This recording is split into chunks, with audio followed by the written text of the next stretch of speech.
कहानी की शुरुआत अधिकतर चेहरों पर एक अजीब सी बेचैनी के साथ होती है, क्योंकि बहुतों का मानना था कि नरगिस बस एक साधारण लड़की है जिसे गलत समझा जा रहा है। हालांकि कुछ दिलों में डर की बजाय उसके प्रति जिज्ञासा बढ़ी ही जा रही थी। फरहान, वो युवा जो सच में नरगिस से प्यार करता था, उन चंद लोगों में से एक था जो उसके असली रूप को जानने के बावजूद उसके पास रहना चाहता था। उसकी आंखों में नरगिस के लिए उसके जज्बात बाकी सबसे अलग थे। वो उसे एक खतरनाक महिला के रूप में नहीं, बल्कि एक दुखी आत्मा के रूप में देखता था जो दुनिया के अन्यायों के कारण ठंडी हो चुकी थी। फरहान की नरगिस को समझने की ये काबिलियत उसे दूसरों से अलग करती थी, और शायद यही समझ नरगिस के दिल में कुछ बदलने का कारण बनी। लेकिन प्रेम और स्वभाव का सामंजस्य इतना आसान नहीं था। हालांकि नरगिस के भीतर भावनाएं जाग रही थीं, परंतु उसके शरीर में बह रहा सदियों पुराना नफरत का जहर उसे अपनी बदला लेने की प्यास को छोड़ने नहीं देता था। हर बार जब फरहान उसे करीब आने की कोशिश करता, उसकी आंखों में एक अजीब सी चमक दिखाई देती, जैसे वो अपने दिल और अपने स्वभाव के बीच संघर्ष में फंसी हुई हो। विद्वान आलिम उद्दीन ने हस्तक्षेप करने की कोशिश की, नरगिस को उसके अस्तित्व की सुंदरता का एहसास दिलाने की कोशिश की, लेकिन उसके भीतर का नाग बहुत पहले ही काबू से बाहर हो चुका था। वह उन सभी को नष्ट करना चाहती थी जिन्हें वह अपने अतीत के घावों के लिए जिम्मेदार मानती थी।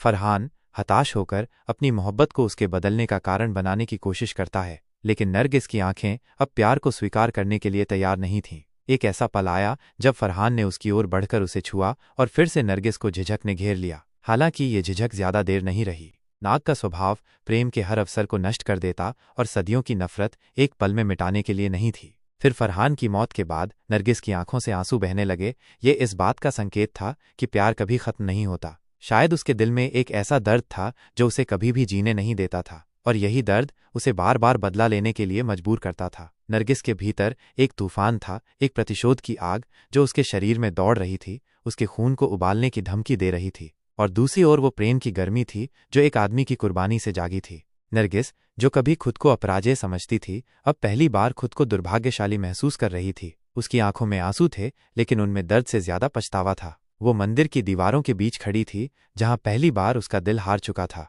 वो युवा लड़का अब नहीं था, लेकिन उसके चेहरे पर शांति थी, जैसे उसने मौत में भी जीत हासिल कर ली हो। जब नरगिस ने उसके चेहरे को अपने हाथों में लिया, तो उसने उसके आंखों में एक ऐसी शख्सियत को देखा जिसने उसे एक इंसान के रूप में देखा था, जो प्यार करने की क्षमता रखती थी। ये पल नरगिस को भीतर तक हिला गया। वो महिला जो कभी खुद को अपराजेय समझती थी, अब प्रेम की शक्ति के आगे टूट चुकी थी। उसके कबीले वाले उसे पुकार रहे थे, उसके बुजुर्गों की आवाजें उसके कानों में गूंज रही थीं, उसे लौटने के लिए कह रही थीं, ये कहते हुए कि वो इंसान नहीं है, वो उनके बीच नहीं रह सकती। लेकिन अब नरगिस के पांव जमीन पर मजबूती से टिक चुके थे। उसकी आंखें उस युवा के कब्र पर थीं, जहां उसके आंसू धरती को नम कर चुके थे। पहली बार उसे ये एहसास हुआ कि अब वो सिर्फ इंसान बनना चाहती थी। उसकी तृष्णा, जो पहले प्रतिशोध से प्रेरित थी, अब प्रेम के लिए एक गहरी इच्छा में बदल चुकी थी। उसके मोहल्ले के लोग, जो पहले उससे डरते थे, अब उसकी कहानी को सहानुभूति से सुन रहे थे। जो महिलाएं कभी उसके खिलाफ बोला करती थीं, अब उसकी कहानी सुनकर रो रही थीं। एक कुर्बानी ने नरगिस को एक नई पहचान दी थी।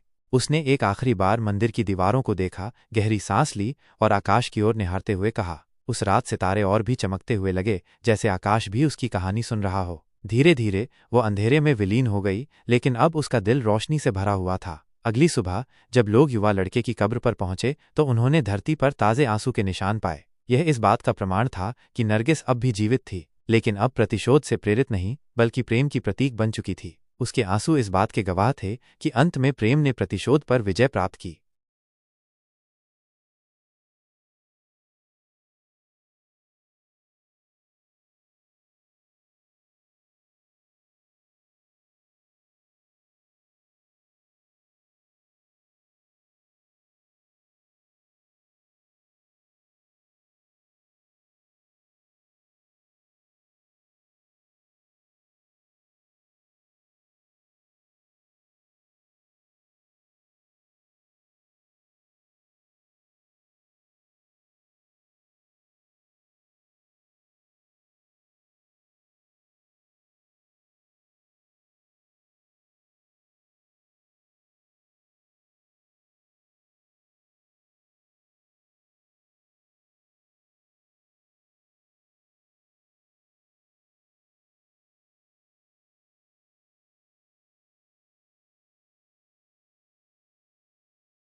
कहानी की शुरुआत अधिकतर चेहरों पर एक अजीब सी बेचैनी के साथ होती है, क्योंकि बहुतों का मानना था कि नरगिस बस एक साधारण लड़की है जिसे गलत समझा जा रहा है। हालांकि कुछ दिलों में डर की बजाय उसके प्रति जिज्ञासा बढ़ी ही जा रही थी। फरहान, वो युवा जो सच में नरगिस से प्यार करता था, उन चंद लोगों में से एक था जो उसके असली रूप को जानने के बावजूद उसके पास रहना चाहता था। उसकी आंखों में नरगिस के लिए उसके जज्बात बाकी सबसे अलग थे। वो उसे एक खतरनाक महिला के रूप में नहीं, बल्कि एक दुखी आत्मा के रूप में देखता था जो दुनिया के अन्यायों